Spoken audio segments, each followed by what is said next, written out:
Assalamualaikum warahmatullahi wabarakatuh. Halo, jumpa lagi bersama saya Bahtiar Movie dalam channel 1000 Jalan. Baik teman-teman, pada video kali ini kami akan memberikan informasi terkait seleksi P3K Guru tahun 2021. Yang mana menjelang pengumuman, di sini ada informasi ataupun pesan penting dari Mas Menteri ya teman-teman, bagi seluruh guru honorer peserta seleksi P3K Guru tahun 2021. Khususnya honorer yang gagal di ujian seleksi P3K tahap yang pertama. Nah, jadi kita langsung saja teman-teman, simak baik-baik pesan dari Mas Menteri ini. Nah, ini dia teman, Instagram resmi milik Ditjen GTK Kemendikbud, yang mana Ditjen GTK ini memposting pesan penting dari Mas Menteri ya teman. Kita langsung saja cek pesan beliau. Nah, ini dia teman, kata Mas Menteri tentang pelaksanaan seleksi guru P3K.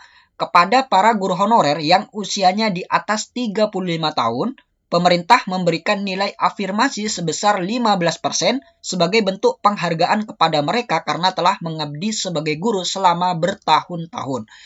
Nah, jadi afirmasi yang diberikan kepada guru honorer yang berusia di atas 35 tahun yaitu sebesar 15% ataupun 75 poin. Ini adalah sebagai bentuk apresiasi ya teman, ataupun penghargaan dari pemerintah kepada guru honorer yang telah mengabdi bertahun-tahun sebagai guru.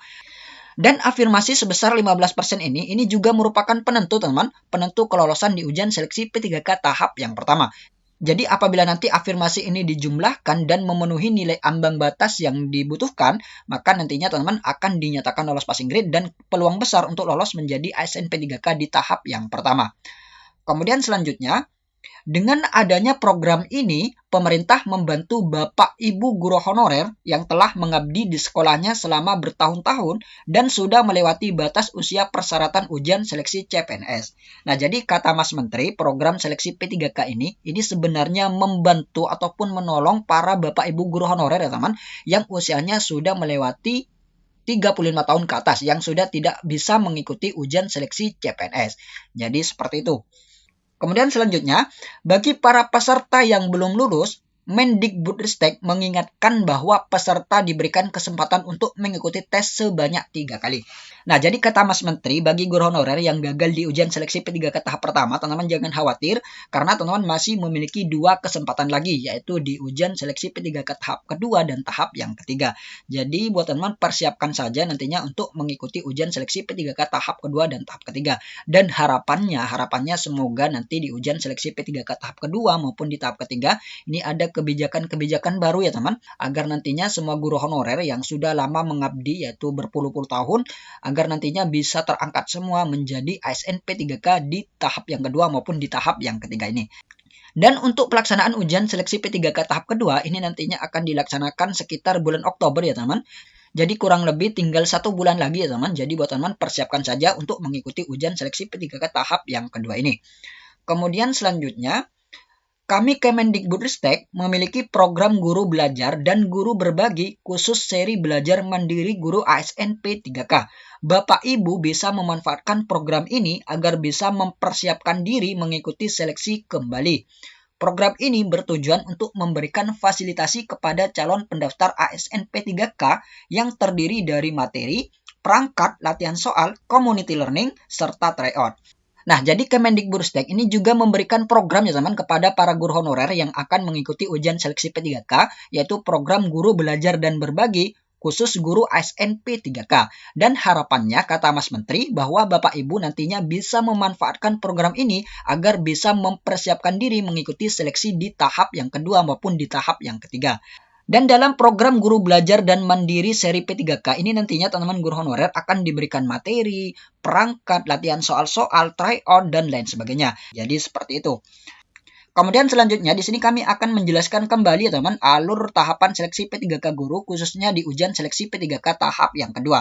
Nah, ini sudah ketentuan yang sudah ditetapkan oleh Kemenpan RB ya teman. Yang mana di sini teman-teman guru honorer yang tidak lulus di tes yang pertama nantinya teman-teman akan mengikuti di tahap yang kedua dan ditambah yaitu guru honorer swasta dan juga lulusan PPG. Kita lihat yang pertama. Peserta memilih kembali formasi di instansinya yang masih belum terisi sesuai studi atau kualifikasi yang bersangkutan. Nah, jadi nanti teman-teman tinggal memilih saja formasi yang masih belum terpenuhi. Dan nanti teman-teman langsung diarahkan di bagian formasi ya teman-teman, yaitu mendaftar formasi sama seperti mendaftar formasi di tahap yang pertama kemarin, yang mana teman-teman memilih kembali formasi yang akan dilamar. Dan formasi yang akan dilamar ini sudah disediakan ataupun sudah ditentukan oleh sistem sscsn.bkn.go.id ya teman-teman.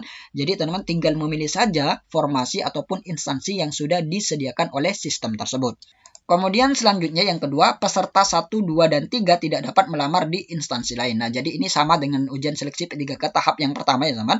Yang mana nanti teman-teman hanya bisa memilih dalam satu daerah kewenangan. Misalkan teman-teman mengajar di TK, SD, ataupun SMP, maka daerah kewenangannya ini adalah kabupaten atau kota. Jadi teman-teman hanya bisa melamar dalam satu kabupaten atau kota tersebut.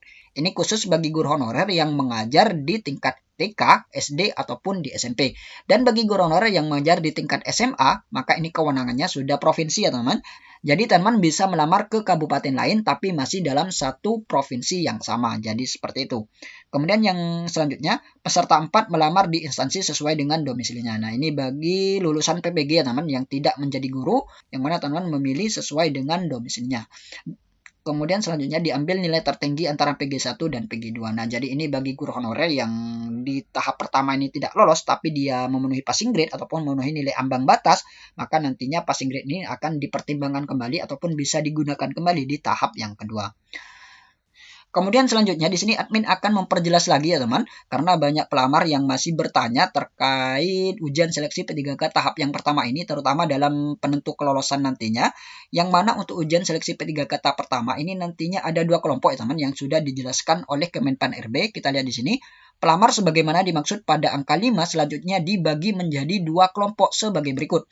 Kelompok pertama yang berisi pelamar yang mengajar di sekolah tersebut, dan kelompok kedua yang berisi pelamar yang berasal dari sekolah lain. Nah, jadi di ujian seleksi P3K tahap pertama, khususnya dalam pengolahan nilai dan penempatan formasi nantinya bagi guru honorer yang dinyatakan lolos, maka ini nantinya ada dua kelompok ya teman. Ada dua kelompok, yang pertama guru honorer di sekolah induk, dan yang kedua adalah guru honorer yang berasal dari sekolah lain. Dan kedua kelompok ini tidak bisa saling mengisi ya teman di tahap pertama. Jadi apabila nanti teman dinyatakan lolos passing grade, tapi tidak lolos menjadi SNP3K, maka teman-teman harus paham aturan ini, karena ini ada dua kelompok. Jadi kelompok 2 ini tidak bisa mengisi kelompok yang ke-1. Jadi seperti itu. Kemudian kita lihat yang nomor 7, pelamar sebagaimana dimaksud pada angka 6 selanjutnya berkompetisi pada kelompoknya masing-masing. Nah, jadi masing-masing kelompok ini berkompetisi masing-masing ya teman, jadi tidak digabung. Kemudian yang ke-8, pelamar pada kelompok kedua berkompetisi untuk mengisi kebutuhan P3K sebanyak sisa kebutuhan sebagaimana dimaksud pada angka 5. Nah, jadi kelompok 2 ini hanya berkompetensi dari sisa-sisa yang tidak terisi oleh guru honorer sekolah induknya, teman. Misalkan guru honorer sekolah induk ini sudah mengisi formasi dan masih ada sisa yang belum terisi oleh guru honorer sekolah induk, maka kelompok kedua ini memperebutkan sisa tersebut teman-teman, sisa yang belum terisi oleh guru honorer dari sekolah induknya. Jadi seperti itu. Kemudian yang nomor 9, ketentuan mengenai pengadaan nilai dan penentuan kelulusan akhir dan masing-masing kelompok merujuk pada pasal 30 Peraturan Menteri Pan-RB nomor 28 tahun 2021. Nah, jadi ini dia teman-teman merujuk pada pasal 30 dalam pengolahan nilai, yaitu dinyatakan lolos jika memenuhi nilai ambang batas dan berperingkat terbaik. Selanjutnya yang nomor 10, dalam hal kebutuhan P3K dari kelompok pertama belum terpenuhi karena nilai yang diperoleh pelamar tidak memenuhi nilai ambang batas, maka pelamar dari kelompok 2 tidak dapat mengisi kekosongan tersebut.